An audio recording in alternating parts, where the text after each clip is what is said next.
A gente vai ter um momento, não temos tanto tempo assim, mas um momentinho, para responder algumas perguntas. 2 perguntas chegaram um pouquinho mais específicas, então a gente vai deixar para respondê-las no período da tarde, quando as meninas da secretaria vão voltar, e aí respondem essas 2. As demais a gente vai tentar pelo menos uma palavrinha. Eu vou começar com a Jo. Magali, quer falar alguma coisa? Não? Não?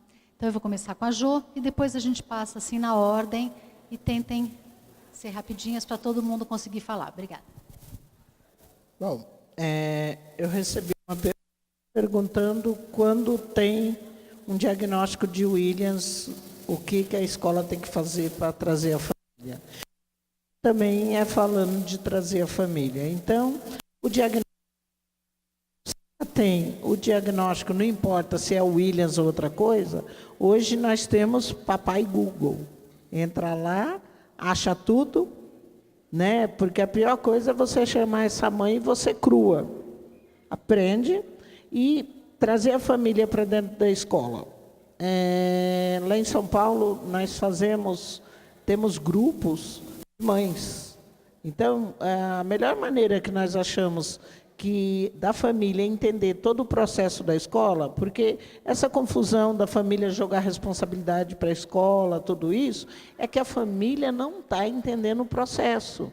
E a educação não está sabendo passar para a família. Então, nós montamos grupos de mães, e junto com a educação. Então, esse grupo está sendo muito legal, que as mães começaram a se mobilizar e entender todo o processo. Né? E elas estão sendo multiplicadores. Então, é bem interessante isso, fazer um trabalho com as mães, trazer elas para dentro da escola, não para ir cuidar de filho, nada disso, mas para participar do corpo. Então, as reuniões nossas lá as mães que se mobilizaram e é dividido tarefa, elas que se organizam, elas que escolhem o tema, elas que indicam, a gente vai atrás dos palestrantes e tudo. E a outra... 2, uma foi mais ou menos um desabafo sobre ter um filho sendo discriminado dentro da escola. Infelizmente, hoje ainda temos que judicializar. Mas eu falo que inclusão é uma escada muito longa, nós já subimos vários degraus, né? Já está tendo várias atitudes inclusivas, né? Hoje, assim, esse negócio de começar a falar que não estamos preparados, que não sabemos lidar, esse discurso já está ultrapassado. Então, vamos tentar saber e tentar se preparar, né? Infelizmente, ainda tem isso. E a outra foi de uma escola que tem um aluno que na frente dos pais tratam bem e por trás é outra realidade. Eu acho assim, hoje tem ouvidoria, a escola ela não está sozinha. Então, a gente como ser humano, a gente tem que denunciar discriminação. E hoje, por muita luta nossa, foi até um projeto, uma proposta de projeto do nosso conselho, no estado existe a delegacia da pessoa com deficiência, que tem telefone, tem e-mail, é só pôr no Google, delegacia da pessoa com deficiência, estado de São Paulo, que vai aparecer a primeira delegacia. Então denuncia lá, que essa delegacia vai delegar para a região, e isso vai ser, porque também preconceito, também não podemos ser tolerantes. Se a gente não denunciar, muitas vezes a pessoa tem medo de ser coagido. Então, a Secretaria da Educação de cada cidade, eu tenho certeza que tem um órgão que cuida da pessoa com deficiência. Então, faz uma denúncia anônima, alguma coisa.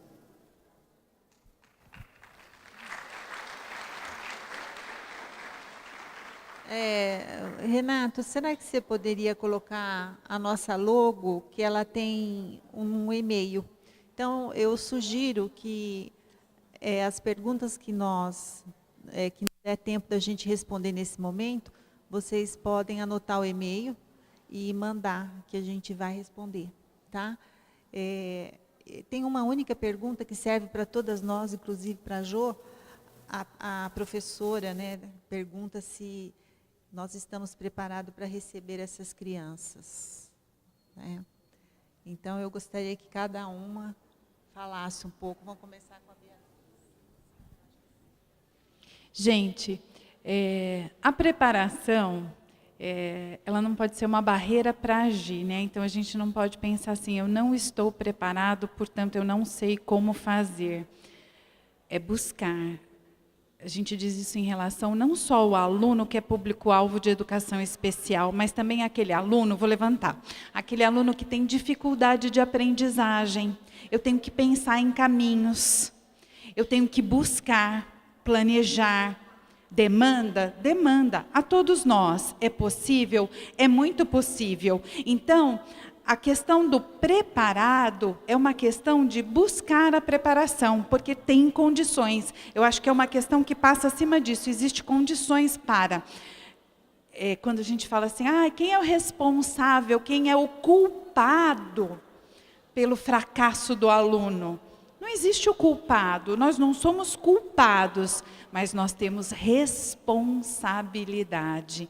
Então, não dá para a gente ficar escondido atrás da falta de preparo ou da não falta de preparo e esquecer a nossa responsabilidade. Eu vou aproveitar para não alongar muito, vou passar para as minhas colegas, mas já vou falar das minhas duas questões. Uma delas tem muito a ver com isso, que é sobre o professor que acompanha, ou o professor auxiliar, como eu citei aqui na resolução 61.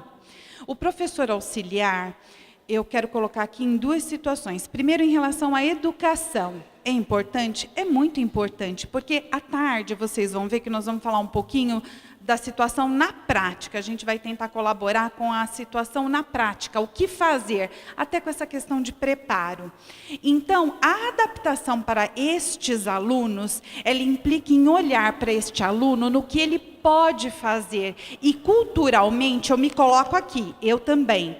Nós costumamos olhar o que ele não consegue fazer. Então, o aluno ainda não lê, o aluno ainda não escreve, o aluno não fala, o aluno não ouve. Mas escuta, ele tem potencialidades. É importante mudar a lente deste nosso óculos, mas só quem está próximo consegue enxergar com propriedade. Então, o professor auxiliar, eu estou falando no campo educativo, é importante. A gente fala mais à tarde sobre isso. No Estado, eu falei do professor auxiliar, mas não existe regulamentação para essa contratação. Então, lá na minha região, já existe um professor auxiliar. E o trabalho dele vem fazendo o aproveitamento desse aluno progredir a cada dia mais. Mas ele foi contratado por uma medida judicial, ok? E assim, em relação à demanda, última.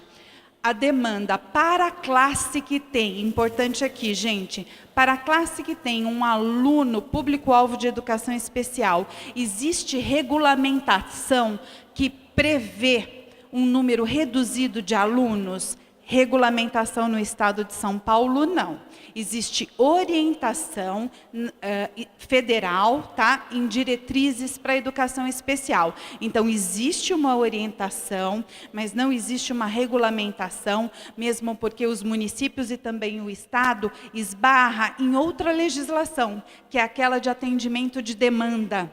E também no atendimento para todos que a Constituição já prevê. Então, é sempre uma situação delicada que tem que ser estudado pontualmente e localmente. Mas existe orientação em diretrizes, viu? Então, nós estamos respondendo a pergunta se estamos preparados, né, para a inclusão. Nós estamos vivendo uma mudança de paradigma. A nossa sociedade vivia sob um paradigma da integração, da normalização, e hoje vivemos sob o paradigma da inclusão. Toda vez que há uma mudança de paradigma, é como um tapete que é puxado debaixo dos nossos pés, a gente fica um pouco sem chão, até que a gente localize onde está o próximo tapete para a gente puxar, né? Só que a gente sempre tem uma tendência a pensar nisso como uma coisa negativa. Só que um dia eu ouvi uma palestra da professora Maria Tereza Edler, não sei se vocês já ouviram falar dela, onde ela disse que quando há uma mudança de paradigma, também há uma liberdade um pouco maior. Então, vamos tentar ser positivos ao invés de sermos negativos, né? Por que a gente não aproveita esse período de mudança para pensar em novas soluções, novas parcerias, abrir a escola, a equipe escolar para outras equipes multidisciplinares, para que a gente possa construir a educação inclusiva dentro das nossas escolas. Então, eu penso assim.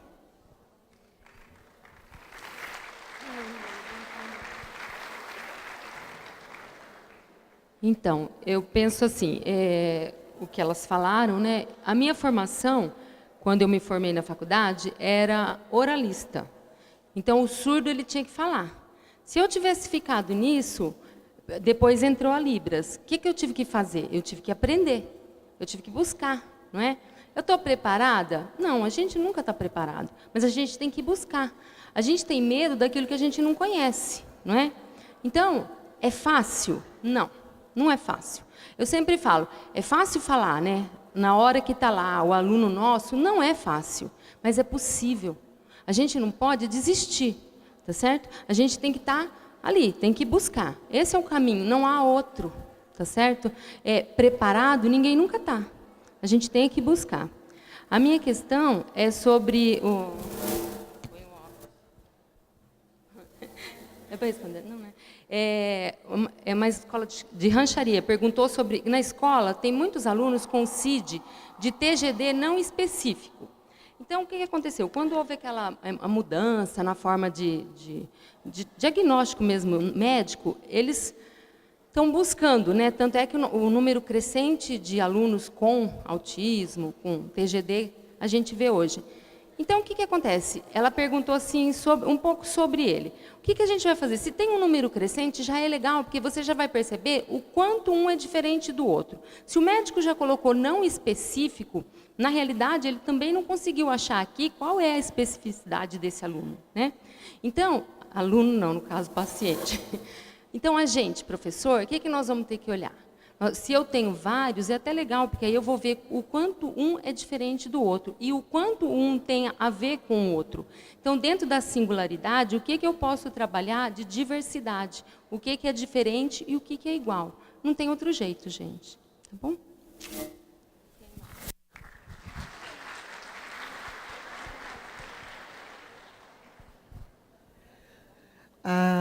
A minha pergunta é, nós estamos preparados para receber um aluno que passa fome, né? Nós estamos preparados para receber um aluno que é vítima de violência? Nós estamos preparados para receber um aluno que resolveu o segmento de LGBT? Eu deixo essa pergunta para vocês. Então, eu respondo a minha pergunta, a pergunta de vocês com outra pergunta.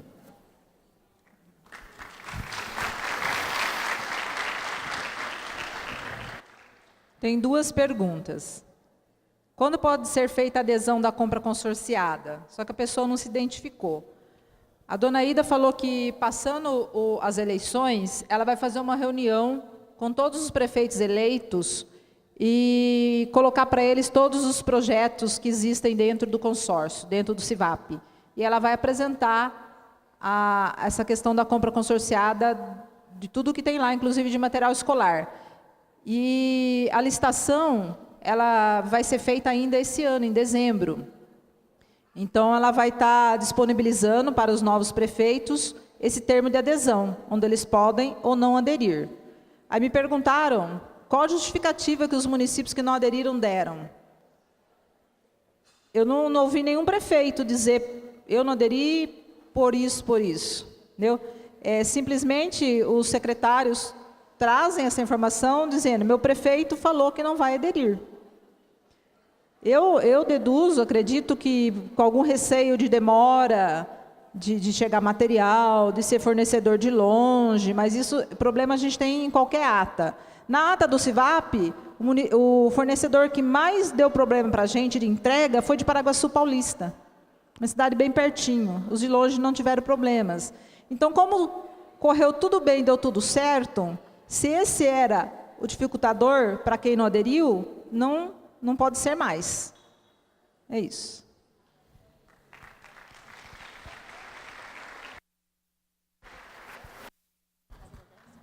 Isso. Eu queria agradecer todas vocês, muito obrigada mais uma vez. E queria dar um recadinho da Jo. Ela deixou um folheto sobre a delegacia... Desculpe, esqueci. Como é que chama, Jo? Da delegacia da pessoa com deficiência. E eu coloquei naquela mesa onde foi feito o cadastramento, tem ali alguns folhetos, tá? A Luciana está mostrando. Ah, tá. E pode procurar no Google, que tem também as informações que estão ali no folheto. Obrigada.